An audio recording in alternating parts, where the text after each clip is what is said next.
Hello friends, வணக்கம். என்னடா இது ரொம்ப நாள் கழித்து வீடியோ போடுறேன்னு நினைக்காதீங்க. நான் வந்து நினச்சேன்னா, நான் டிஎன்பிஎஸ்சிக்கு படிச்சுட்டு இருந்தேன். அதனால தான் நான் எப்போல்லாம் டிஎன்பிஎஸ்சி கால்ஃபர் பண்ணுறாங்களோ அப்போல்லாம் நான் படிக்கிற மாதிரி இருக்கும். அதனால சரி வீடியோவில் கான்சன்ட்ரேட் பண்ணால் நமக்கு வந்து படிக்க முடியாது, அப்புறம் வீட்டு வேலையும் பார்த்துட்டு பிள்ளைங்களையும் பார்த்துட்டு வீடியோவும் போட முடியாது அப்படின்னு சொல்லிட்டு தான் நான் இதை ஸ்கிப் பண்ணிவிட்டு ஒன்லி படிக்கிறத மட்டும்தான் நான் வந்து இப்போ ஃபோக்கஸ் பண்ணேன். அதுலேயுமே நல்லா ஃபோக்கஸ் பண்ணனா அப்படின்னு கேட்டிங்கன்னா கண்டிப்பாக கிடையாதுன்னு தான் நான் சொல்லுவேன். ஏன்னா பார்த்திங்கன்னா கொஞ்சம் கொஞ்சமாக இப்போ 2022 வந்து நான் வந்து ஒரு எக்ஸாம் அட்டன் பண்ணேன், குரூப் 4. அப்புறம் குரூப் 2 குரூப் 1 அட்டன் பண்ணியிருக்கேன். ஆனால் இதில் மட்டும் தான் நமக்கு மார்க்கு காமிக்கும். அப்போ வந்து குரூப் 24 இப்போ வந்து அட்டன் பண்ணியிருக்கேன். அதுக்கு முன்னாடிலாம் நான் அட்டன் பண்ணல. அதுக்கு முன்னாடி நான் சுத்தமாக அதாவது படிக்கும்போது ஒரு தடவை அட்டன் பண்ணியிருக்கேன், அவ்வளோதான். அதுக்கப்புறம் வந்து நான் அட்டன் பண்ணதில்லை. சரி, இனிமேல் வந்து நம்ம வந்து இதையும் சைட் பை சைடாக யூடியூப்பையும் பார்த்துட்டு நம்ம படிக்கிறதையும் நம்ம வந்து டிஎன்பிஎஸ்சி அதாவது விலாகாக போடலாம் அப்படின்னு சொல்லிட்டு தான் இப்போ நான் இந்த vlog first time TNPSC vlog study vlog நான் போட்டிருக்கேன். இப்போ இன்றைக்கி வந்து பார்த்திங்கன்னா நான் 4 மணிக்கு எழுந்திரிச்சேன். ஏன்னா கொஞ்சம் வீட்டில் வந்து சுச்சுவேஷன் சரியில்லைன்னா நல்ல விஷயந்தான். கொஞ்சம் ஃபங்க்ஷன் மூடு இந்த மாதிரிலாம் போயிட்டு இருந்துச்சு. அதனால் நான் ஃபுல்லாக ஃபோக்கஸ் பண்ண முடியல. ஒரு டெஸ்ட் பேட்ச் ஒன்று ஜாயின் பண்ணியிருக்கேன். அதில் வந்து பார்த்திங்கன்னா இப்போது 5வது ஸ்கெடியூல் வந்துடுச்சு. ஆனால் பார்த்திங்கன்னா நான் இன்னும் ஃபுல்லாகவே கம்ப்ளீட்டே பண்ணல. சரி, இதுலையாவது இனிமேல் கொஞ்சம் படிப்போம். எனக்கு ரொம்ப இன்ட்ரெஸ்ட்டு இந்த மாதிரி டிஎன்பிஎஸ்சி சிவில் சர்வீஸ் எக்ஸாமில் பாஸ் பண்ணி போகணும் அப்படின்னு சொல்லிட்டு ஜாப் போகணும் எனக்கு ரொம்ப ஆசை. சின்ன வயசு ஆசைன்னு கூட சொல்லலாம். இப்போ தான் கிட்ஸ் எல்லாம் கொஞ்சம் வளர்ந்து கொஞ்சம் ஸ்கூலுக்கெல்லாம் போக ஆரம்பிச்சிட்டாங்க. சரி, இதுக்கப்புறம் நம்ம லைஃப்பை நம்ம பார்க்கணும், நமக்கு ஆசை என்னவோ அதை நம்ம வந்து அச்சீவ் பண்ணணும், அதுக்கான டைம் ஒதுக்கணும் அப்படின்னு சொல்லி தான் நான் இப்போது வந்து அதுக்காக ஸ்டெப் எடுக்கிறேன். சரி, இது வரைக்கும் நம்ம வீடியோ போடலையே, இனிமேல் கொஞ்சம் வீடியோ போடுவோம், நமக்கு தெரிஞ்ச விஷயங்களை இனிமேல் ஷேர் பண்ணலாம். நான் வந்து ஹவுஸ் ஒய்ஃப் தான்.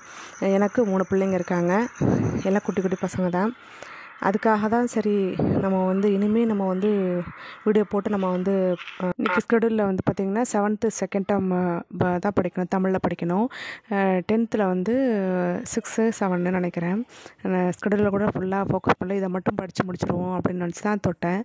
ஆனால் ஃபுல்லாக படிக்க முடியல. கரெக்டாக 4 மணிலேருந்து படித்தேன். அதுக்கப்புறம் 5:30 மணிக்கு பால் வரும். சரின்னு போயிட்டு பால் வந்து வாங்கி வச்சுட்டு அப்புறம் வீடு வாசல்லாம் கூட்டிட்டு கோலம்லாம் போட்டுட்டு அதுக்கப்புறம் பார்த்திங்கன்னா எல்லாருக்கும் டீ போட்டு கொடுத்துட்டு அதுக்கப்புறம் டிஃபனுக்கு செய்ய ஆரம்பிச்சிட்டேன். பூரியும் சப்பாத்தியும் உருளைக்கிழங்கும் தான் இன்றைக்கி பண்ணியிருந்தேன். இவ்வளோ வேலையும் முடிச்சுட்டு திருப்பி படிக்கணும் பார்த்திங்கன்னா முடியாது. இன்றைக்கி சண்டே வேறு, சண்டேயில் நான்வெஜ்லாம் எடுக்கணும். அதனால ஃபுல் டே எனக்கு ஃபோக்கஸ் பண்ண முடியாது. சண்டே மட்டும் ரொம்ப வேலை அதிகமாக இருக்கும். அப்புறம் இது வந்து நான் வீடியோவில் இப்போ இதெல்லாம் சொல்கிறது எதுக்காக அப்படின்னு பார்த்தீங்கன்னா, என்ன போல் நிறைய பேர் ஹவுஸ் ஒய்ஃப் இருப்பீங்க. இது வந்து அவங்களுக்காக மட்டும் இல்லை, ஹவுஸ் ஒய்ஃப் படிச்சுட்ருக்காங்க அப்படிங்கிறதுக்காக மட்டும் இல்லை. இது எனக்கும் ஒரு மோட்டிவேட்டடாக இருக்கணும், நானும் நல்லா படிக்கணும் அப்படின்னு சொல்லி அப்படிங்கிறதுக்காக ஒரே காரணத்துக்காக தான் நான் வந்து யூடியூப்பில் நான் இப்போ அனௌன்ஸ் பண்ணுறேன். நான் வந்து கொஞ்சம் நினச்சேன், நம்ம யூடியூப்லாம் சொல்ல வேண்டாம், நம்ம படித்து பாஸ் பண்ணிட்டு அதுக்கப்புறம் நம்மளோட எக்ஸ்பீரியன்ஸை ஷேர் பண்ணுவோம் அப்படின்னு தான் நினச்சேன். ஆனால் வந்து சரி பரவாயில்ல, நம்ம இப்போவே நம்ம எல்லாேருக்கும் தெரிஞ்சதுன்னா எனக்கு படிக்கிற மூடு வரும், படிக்கணும்னு தோணும், உங்களுக்கு சொல்லிட்டேனே அப்படின்னு சொல்லி. அதனால் நான் படிக்கணும் அப்படின்னு சொல்லிட்டு தான் இந்த வீடியோ போடுறேன். இது கண்டினியூஸாக உங்களுக்கு வீடியோ வரும். அதுவும் டிஎன்பிஎஸ்சியை பற்றி மட்டும்தான். நான் எப்படி படிக்கிறேன், நான் என்னென்ன டெஸ்ட் பேட்ச் ஜாயின் பண்ணியிருக்கேன், அதுக்கப்புறம் வந்து எவ்வளோ ஷெடியூல் முடிக்கிறேன், நான் எவ்வளோ படிச்சிருக்கேன் அப்படிங்கிறத வந்து நான் ஒவ்வொரு வீடியோவில் உங்களுக்கு சொல்கிறேன். அப்போ தான் வந்து உங்களுக்கும் தெரியும். எல்லாத்தையும் ஒரே வீடியோவில் சொல்ல முடியாது, நான் கொஞ்சம் கொஞ்சமாக எல்லாத்தையும் சொல்கிறேன். அடுத்த வீடியோவில் நான் இந்த குரூப் 4 நான் எவ்வளோ மார்க் எடுத்திருக்கேன் அப்படிங்கிறதையும் நான் கண்டிப்பாக உங்களுக்கு நான் சொல்கிறேன். கமெண்ட்டில் உங்களுக்கு என்னென்ன டவுட்டோ அதெல்லாம் எனக்கு கமெண்ட்டில் சொல்லுங்கள். முடிஞ்ச அளவுக்கு நான் கண்டிப்பாக கமெண்ட்டில் உங்களுக்கு ரிப்ளை பண்ணுவேன். ஏன்னா பார்த்திங்கன்னா எனக்கு கொஞ்சம் தெரியும் நான் என்னென்ன மிஸ்டேக் பண்ணேன், என்ன பண்ணக்கூடாது அப்படிங்கிறதுலாம் எனக்கு தெரியும். அதனால் நான் வந்து இப்போ நிறைய டைம் ஸ்பெண்ட் பண்ணி படிக்கணும். அதே மாதிரி நீங்களும் படிக்கணும். இதோட இந்த vlog முடியுது. தேங்க்யூ ஃபார் வாட்சிங்.